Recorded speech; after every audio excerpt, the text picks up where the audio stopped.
It's the festival of Purim. Purim in Hebrew. Lots, the casting of lots. It goes back to the book of Esther, which most all of you have read. You know the account. I mean, the tables are supernaturally turned. Haman wants to destroy Mordecai, but not just Mordecai, all of his people, the Jews living in exile in the Persian Empire. Ancient Persia, the same place as modern Iran today. God turns the tables and the Jewish people are delivered, and it's Haman who dies instead of the Jewish people.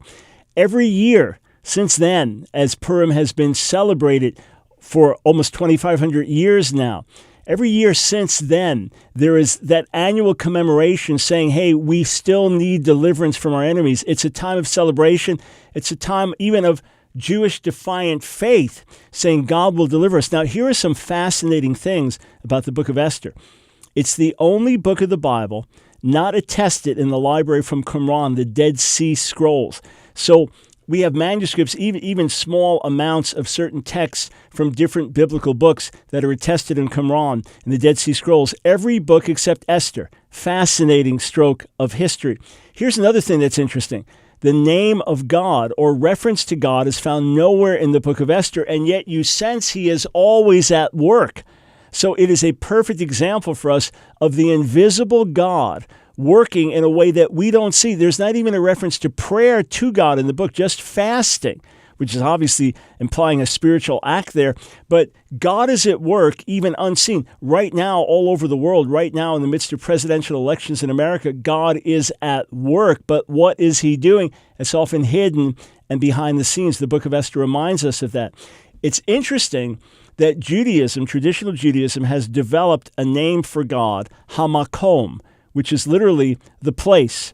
And that word, Hamakom, the place, does occur in the book of Esther. Makom is there, place is there. That Mordecai tells Esther that if you don't do what's right, that deliverance will come from another place. Is that a tacit reference to God intervening in human affairs? Now, there's an old joke that says every Jewish holy day has this theme. They tried to kill us. God delivered us. Let's eat. Well, that really is a theme in Purim. And the remembrance every year that there are enemies that want to destroy the Jewish people. Hey, modern Iran today, the equivalent of ancient Persia, they certainly are enemies of Israel. Leaders have called for the annihilation of Israel. They burn Israeli flags every year and chant death to Israel on Jerusalem Day on an annual basis in Iran. Those enemies with nuclear potential still exist. The book of Esther is as relevant as ever. And then there is a celebration time, and Jewish families get together communally, and they'll dress up. This one will be Haman, the bad guy, and you'll do a play. Whenever his name is mentioned, everyone boos, Haman. And, well, say in 1991, they came dressed up as Saddam Hussein. He was the Haman of the day, and he was sending Scud missiles into Israel, which sort of resulted in hundreds and hundreds of casualties.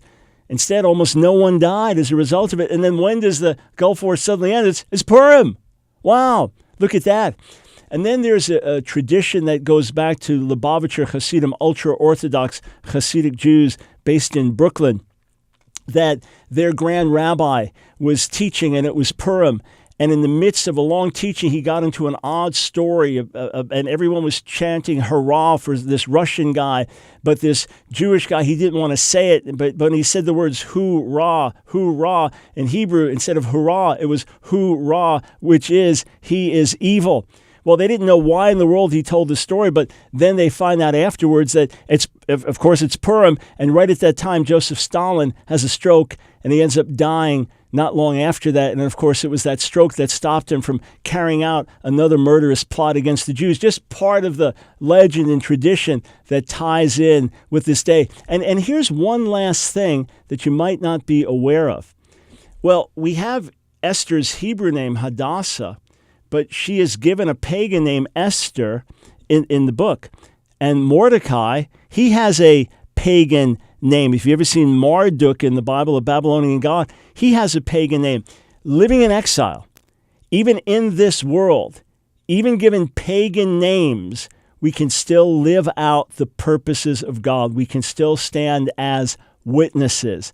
The book of Esther always relevant, a time of celebration, a time of faith, a time of recognizing the hidden God is still at work on behalf of the lost sheep of the house of Israel.